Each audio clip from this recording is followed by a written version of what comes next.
मित्रांनो, तुमचं पुन्हा एकदा सुमिरित मराठी ह्या यूट्यूब चॅनेलवर स्वागत आहे. आजची कथा सुरू करण्यापूर्वी जर कोणी ह्या चॅनेलवर पहिल्यांदाच आले असाल आणि अजूनही सबस्क्राईब केले नसेल तर नक्की सबस्क्राईब करा. धन्यवाद. रघु मास्तराच्या हातात पत्र पडलं. तो थोडा चकित झाला. धरणग्रस्तांच्या या वस्तीत फारशी पत्र येतच नसत. आलीच तर वाईट बातमी घेऊन येत. त्यांचे पुनर्वसन झाल्यापासून धरणग्रस्तांचे जिणं म्हणजे वाईत पडल्यासारखं बनलं होतं. कुणीही दुर्लक्षित करावं, हिणवावं, न दिसणारं कुंपण त्यांच्या वस्तीभोवती असायचं. गावकऱ्यांना नको असलेले हे लोक त्यांच्या माळावरती सरकारनं आणून सोडले होते. गाई गुरांचा माळ त्यांना राहायला दिला होता. यांच्या जमिनी काढून त्या धरणग्रस्तांच्या पदरात टाकल्या होत्या. त्यामुळे गावकरी नाराज होते. त्यांनाही पीडा वाटत होती. एरवी या माळावर उतरणारी भिकार बलुत्यांची कारवानांची पालं उठून जाणारी असत. पण हे तर कायमचेच आपल्या उरावर अशी गावकऱ्यांची समजूत होती. ते त्यांना चांगली वागणूक देत नव्हते. त्या धरणग्रस्तांना हा परमुलूक कधी पाहिला देखील नव्हता. ओळख पाळख झाली नव्हती. रीतिरिवाज चालचलणूक माहिती नव्हती. गावकरी फटकून वागत, त्यांना उपरे मानीत. धरणग्रस्तांचे पाहुणे पैही त्यांच्यापासून 4 हात दूर राहत. मुलांच्यासाठी सोयरिकी जुळत नव्हत्या. मुली खपायची पंचायत. नवी अस्पृश्यता या जगात जन्माला आली होती. त्याखाली धरणग्रस्त पिचून जात होते. उपरे म्हणून कमी लेखले जात होते. हा तडाखा न सोसण्यासारखा होता. त्यात पत्र येणं कठीणच. रघु मास्तरनं पत्र फोडलं, वाचलं आणि त्याला धक्का बसला. त्याची बदली झाली होती. दूर दुर्गम वाघोल घोलात. शिक्षाच होती ती. धरणग्रस्तांच्या मोर्चाचं मोरकेपण केलं होतं त्याचीच ही शिक्षा. वाघोर घोल. रघुच्या हातातलं पत्र नि त्याचा बनलेला चेहरा पाहून रघुचा बाप हातापायावरती भार देत जवळ सरकला. म्हणाला, काय र रघु, कसलं र पत्र आले तुला? बदली झाल्या माझी वाघोल घोलात. काय वाघोल घोलात? म्हणजे आमच्या आयुष्याला चिकटलेल्या जळवा सुटल्या नाहीतीच म्हणायच्या तर. रघुनं ट्रंक उचलली, डोक्यावर घेतली. लांब या आभाळाच्याही पलीकडं असलेल्या वाघोर घोलाची यात्रा सुरू झाली. आग्या मावाच्या माशासारखा भूतकाळ त्याच्या काळजाला जखमा करू लागला. सगळीकडे बातमी वाऱ्यासारखी पसरली. वारणेला धरण होणार, चांदोली जवळ पाणी अडवणार, मोठा बंधारा होणार. घराघरात हीच चर्चा. बातमीच्या मागोमागच मोठमोठी यंत्र वारणेत शिरली. धूळच्या धूळ. विजापूर भागातल्या लमाणांचे ट्रकच्या ट्रक भरून येत राहिले. परक्या माणसांचे तांडे पाहून कोकणी माणसं बावरून गेली. कुणाची घरं बुडणार होती, कुणाची शेतं जाणार होती, काही गावेच्या गावे उठणार होती. जलम दिलेल्या मातीला सोडून कुठंतरी जावं लागणार होतं. उभं आयुष्य जिच्या सोबतीनं घालिवलं ती गाव पांढर पाण्यात आता बुडणार होती. सारच भीतीचं वातावरण. ऐलपैल उंच डोंगरांच्या कुशीतल्या केमळी झोपड्या थरारून गेल्या होत्या. याच भीतीच्या सावटानं डोंगर कणगरातली जाळीन जाळी गाठून गेली होती आणि काळासारखे कर्कश घरघर करणारे अजस्त्र बुलडोजर बघून जाळ्याजुळ्यातली माणसं प्रथम प्रथम भेदरली. डोंगर फोडणारे, खडक पोखरणारी, माती वाहून नेऊन बंधाऱ्यावरती टाकणारी, बंधाऱ्यावरती माती दडपणारी अशा न पाहिलेल्या यंत्रांच्या कर्कश आवाजांनी दोन्ही डोंगरांच्या मधला आसमंत दरदरून गेला. कालव्यासाठी डोंगरकडा फोडणाऱ्या लमानांच्या झोपड्या सगळ्या डोंगरकडांनी भरून गेल्या. आकाश भेदून जाणारे सुरुंग उडू लागले. शांत निवांत असणारा कोकणी मुलूक हादरून जाऊ लागला. धरणाखाली नव्या झोपड्या उभारल्या गेल्या. नव्या वसाहती बांधल्या गेल्या. एक नवं जगच तिथं गजबजून गेलं. कामगार कामाट्यांनी कोकणी लाल माती भरून गेली. यंत्र आली, वाहनं आली. उदीम व्यापार करणाऱ्यांचे बाजार रोजचेच भरू लागले. एकाएकी वारूळ फुटावं नि मुंग्यांनी सारं रान वेढून टाकावं तसं हे गजबजलेलं जग तिथं अवथरलं होतं. सुरुंग धडधडू लागले. दरडी कोसळू लागल्या. पहारी खणखणू लागल्या. भुई दगड छिनले जाऊ लागले. मुंगीच्या रिवणासारख्या रात्रंदिवस माणसांच्या पाया सुरू झाल्या. निळे डोंगर, निळा आभाळ हादरून जाऊ लागलं. या खोऱ्यातली पाखरं भयभीत झाली. जिथं गाढ शांतता नांदली तिथं आता कैलासखाना अवतरला होता.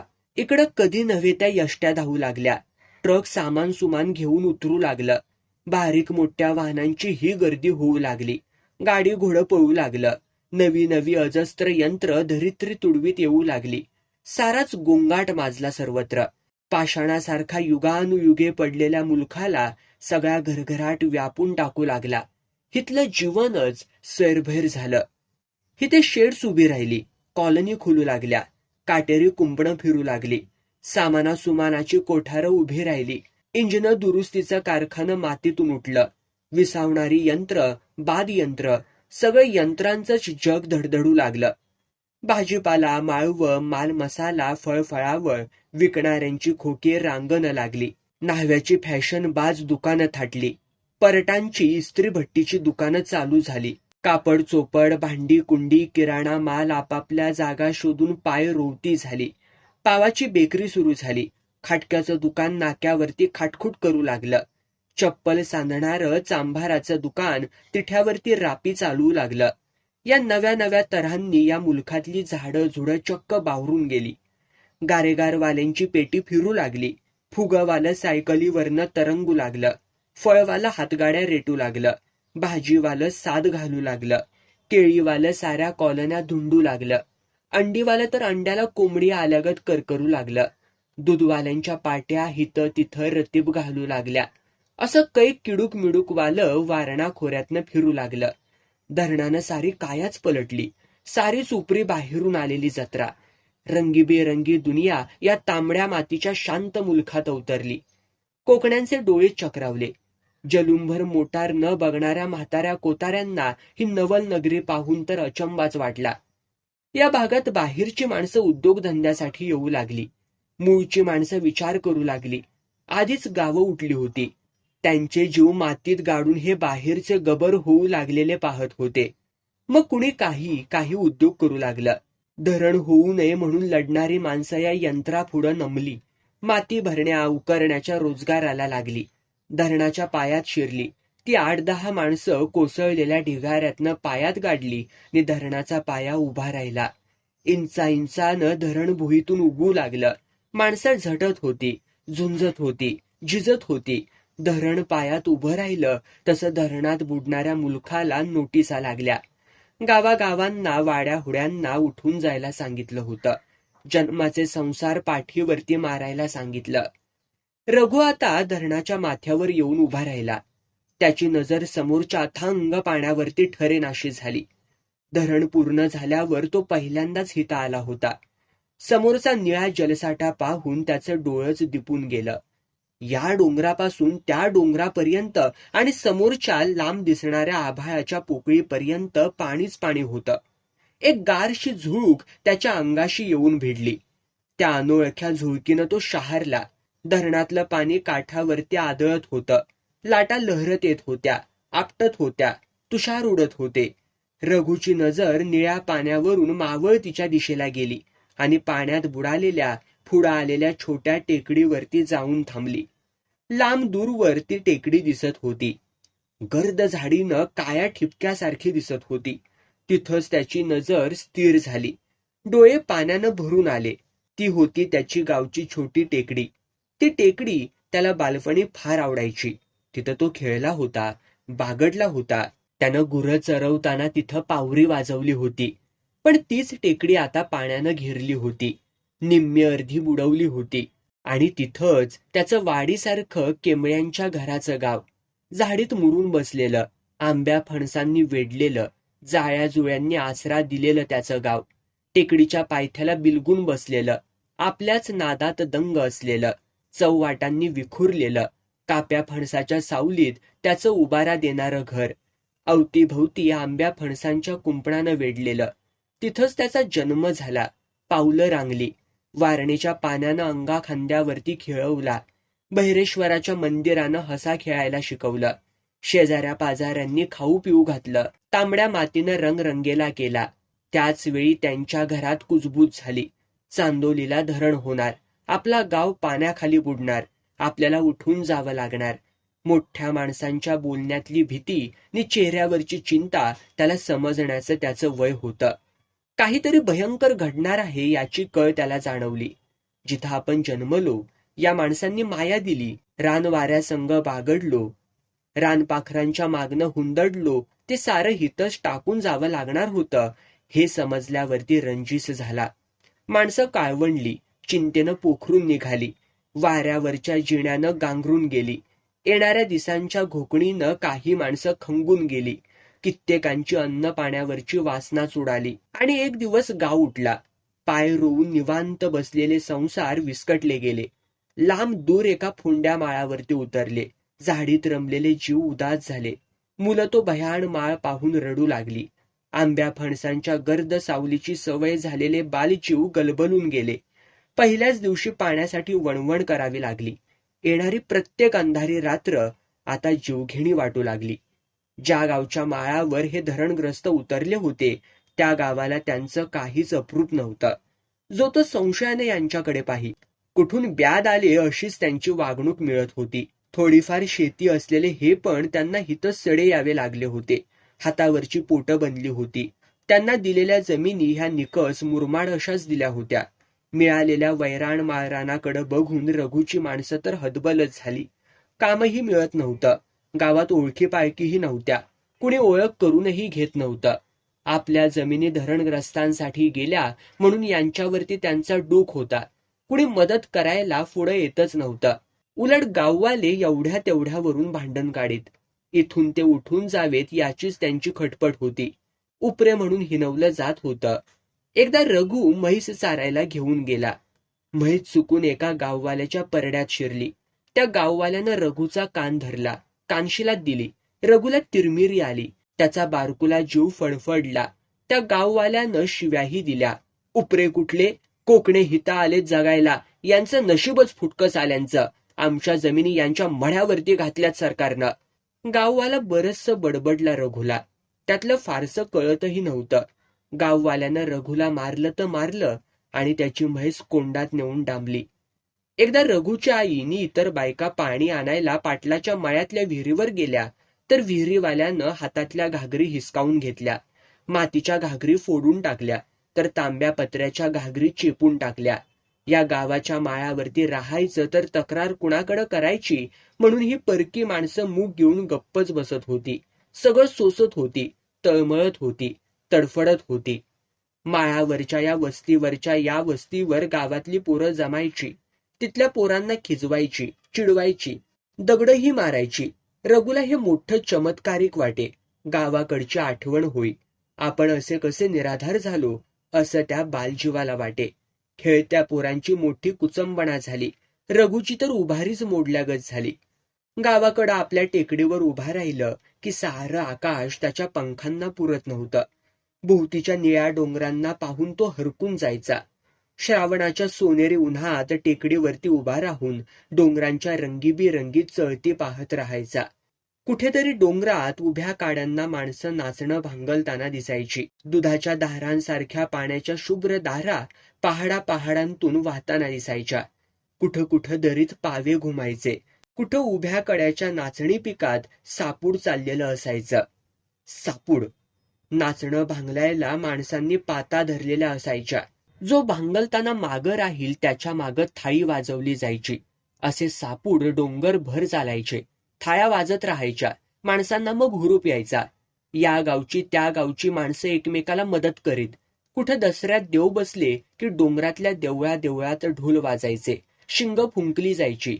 उत्साहाचं वातावरण असायचं. उल्हास वाटायचा. सारा मुलूक घरच्या कुटुंबासारखा वागायचा.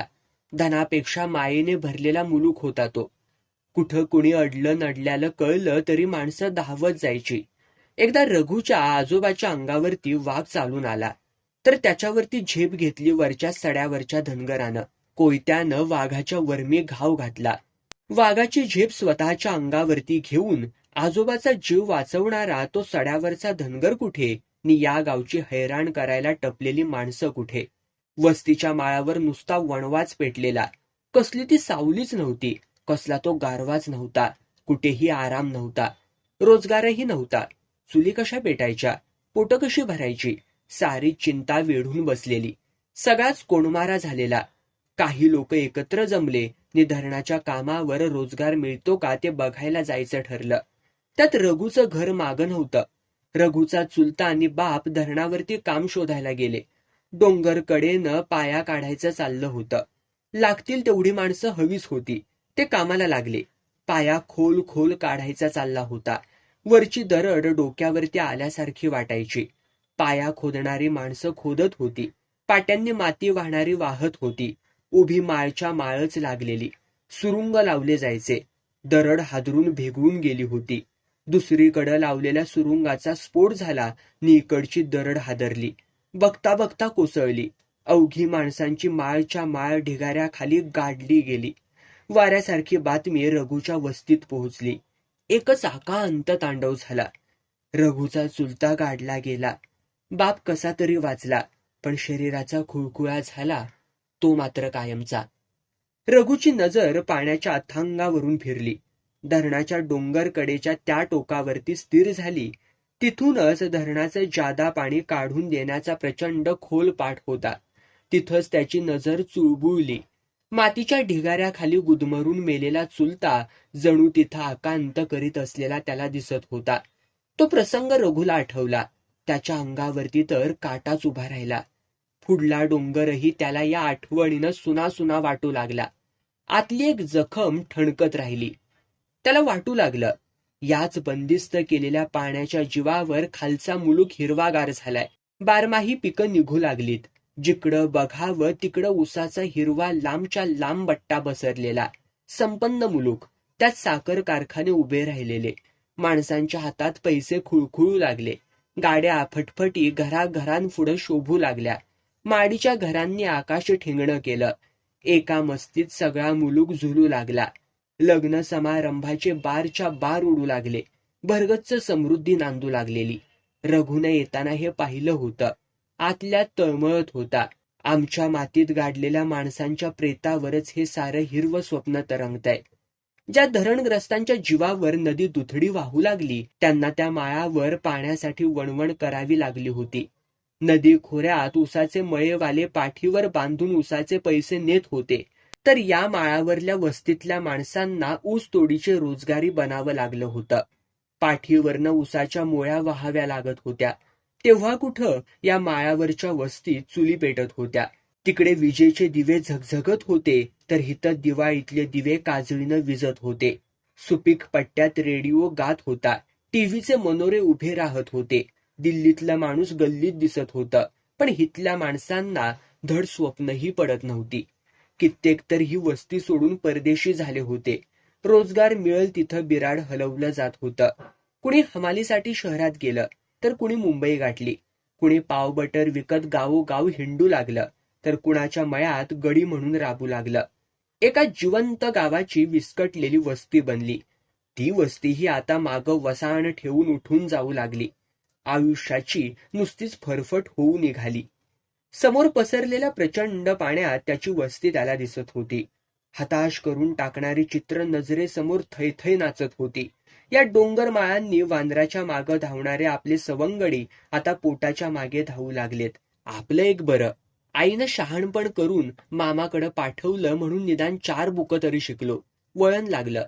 धरणग्रस्तांच्या दाखल्यावरती शाळा मास्तराची नोकरी तरी लागली. आपण माणसात राहिलो. नाहीतर तो कोंडाजी, काय गत झाली त्याची बिचाऱ्याची. मुंबईला गेला, हातगाडीचं काम धरलं. टॅक्सीनं बघता बघता उडवला. दुसरा नारू आडाणी राहिला. ऊस तोडीच्या टोळीत शिरला. हंगामापुरता तोटका का होईना पैसा मिळे, पण पावसाळ्यात पोटाची आग दारूनं विझवू लागला. दारूनं त्याला पुरता गिळला, तो कायमसाठीच. गुराकडला भैरू एरंडासारखा वाढला तरी लग्न जमत नव्हतं. कसल्या भरवशावरती पोरगी या वस्तीत द्यायची असं माणसं म्हणत. कोरडाच राहिला. एक दिवस माथं भडकल्यासारखा वागू लागला. बंडू धडाम तर मुंबईतल्या कारखान्यात बिगारीचं काम करता करता पार झिजून गेला. परवा भेटला तर म्हणाला, निबलतीत पावतर जगायचं, नाहीतर दर्या हायच की आपल्यासाठनं. अंगावरती शहाराच आला त्याच्या बोलण्यानं. वस्तीचं वस्ती पण हरवत निघालंय. उद्ध्वस्त व्हायला लागले. समाज बघत नाही की सरकार ध्यानात घेत नाही. जो तो आपल्या पायाखालच्या सावलीत अडकलेला. धरणाच्या पाण्याचा ज्यांना फायदा झाला ते आपल्याच गुरमीत वागत होते. अनेकदा सरकारकडं गाऱ्हाणी घातली, पण सरकारही फरडासारखं सुस्त. अधिकाऱ्यांना तोशीच नव्हती. निवडून गेलेल्या आमदाराला गरज वाटत नव्हती. मंत्र्यापर्यंत पोचायची वाट पायाखाली येत नव्हती. दिवसेंदिवस हलाखी वाढत होती. रघु मास्तर झाला तरी त्या वस्तीचंच त्याचं रक्ताचं नातं होतं. 8-10 माणसं धरणानं गिळली होती. त्याचा बाप अधू करून टाकला होता. त्यानं ठरवलं, आपण आपली दुःख वेशीवर टांगली पाहिजेत. पुरेशा जमिनी मागितल्याच पाहिजेत. वस्तीत पाण्याची सोय व्हायलाच पाहिजे. माणसांना रोजगार हा मिळालाच पाहिजे. विजेचा लपंडाव आता थांबवला पाहिजे. रघुनं सर्वांना एकत्र केलं. कलेक्टर कचेरीवरती मोर्चा काढायचं, धरणं धरायचं, जमलं तर उपोषण करायचं ठरलं. परवा कलेक्टर कचेरीवरती मोर्चा काढला. आमदार मंत्र्यांसाठी घोषणा दिल्या. पोलिसांचं कडं तोडून कलेक्टर कचेरीत घुसण्याचा प्रयत्न केला तर पोलिसांनी छडीमार केला. काहीतरी निमित्त केलं आणि धरणग्रस्त मोर्चेवाल्यांवरच लाठीमार केला. कुणीच त्राता उरला नव्हता. त्यांचं गाऱ्हाणं ऐकायला कचेरीत कलेक्टरच उपस्थित नव्हता. लोक चिडले, भडकले. आमदाराच्या घरावरती चालून गेले. आमदाराला हा अपमान वाटला होता. ज्या गावच्या माळावर धरणग्रस्तांची वस्ती होती त्या गावाशी आमदाराचं नातं गोतं होतं. तिथले टगे त्याचे कार्यकर्ते होते. कार्यकर्त्यांनी आमदाराकडे लकडा लावला होता. ही वस्ती तेवढी हलवा, आमचे जिमणे आम्हाला मिळू द्या, काय बी सरकारी तोस्तान काढा, पुढची निवडणूक आम्हाकडे लागली. आमदाराला कळलं रघु मास्तर मोर्चाचा म्होरक्या हाय. त्याच्या डोक्यात चक्र सुरू झाली आणि रघु मास्तराची बदली झाली. लांब तिकडे जंगली भागात, धरणाच्या वरच्या पठाराकडील वाघोर घोलात, धनगरवाड्यावर कुणाला शिक्षा करायची असली की हिथं बदली केली जाई. दांडगट माणसं, जळवाड असणारा मुलूक, वाघा लांडग्यांची फिरस्ती वस्ती. त्या गावाची वाट या धरणावरून होती. तिथून कडा चढून आत अरण्यात शिरावं तसं जंगलात शिरायचं होतं. रघु मास्तरनं एकदा उभ्या कड्याकडं पाहिलं. त्याचं डोकं सुन्न झालं. खांद्यावरची ट्रंक उतरली. धरणातल्या पाण्याचा भपकारा तोंडावरती मारला. पाय पाण्यात बुडवून पाहिले, पण मनातला जडपणा जायलाच तयार नव्हता. एकदा अथांग पाण्यावर नजर टाकली. आपल्या बुडालेल्या लांबच्या गावच्या टेकडीला पाहिलं. चोहो डोंगर न्याहाळले, पण त्याला आपलं असं काहीच वाटत नव्हतं. सारा जिव्हाळा आटून गेला होता. वर दूरवर पसरलेला सारा डोंगरी मुलूक निर्मनुष्य दिसत होता. भयान शापानं शिळा व्हावी तसा तो मुलूक त्याला जाणवला. त्याचा बालपणाचा, आज्या पणजोबाच्या वेळचा, चालता बोलता झाडीचा रानवळा परका वाटत होता. झाडं, आभाळ, डोंगर, पाणी सारच कसं परक जाणवत होतं. हिथं तो उपरा वाटत होता. त्याच्या मुलखातच तो आता पाहुणा झाला होता. आपलं असं काहीच उरलं नव्हतं. त्यानं ट्रंक उचलली. धरणावरून डोंगर कड्याकडे चालू लागला. धरणाच्या टोकावर आला आणि त्याचे पाय आपोआपच थांबले. तिथंच पायात त्याचा चुलता गाडला गेला होता. तिथंच रघुचा बाप अधू झाला होता. जन्माचा, कायमचा. त्या जागेनंच रघुच्या जीवनातलं सारं काही हरवून टाकलं होतं. वस्तीतली 5-6 माणसं या जागेनं गिळली होती. रघु इकडं हजर व्हायला निघाला तेव्हा त्याचा बाप हातापायाच्या जुडीनं घसरत दारात आला होता. डोळ्याला पाणी आणीत म्हणाला होता, सांभाळून राहा रघु, तो मुलूक वैरी झालाय आपला. तिथंच तू चाललायस. जीवाला जप र बाबा, सांभाळून राहा. रघुला ते शब्द आठवले.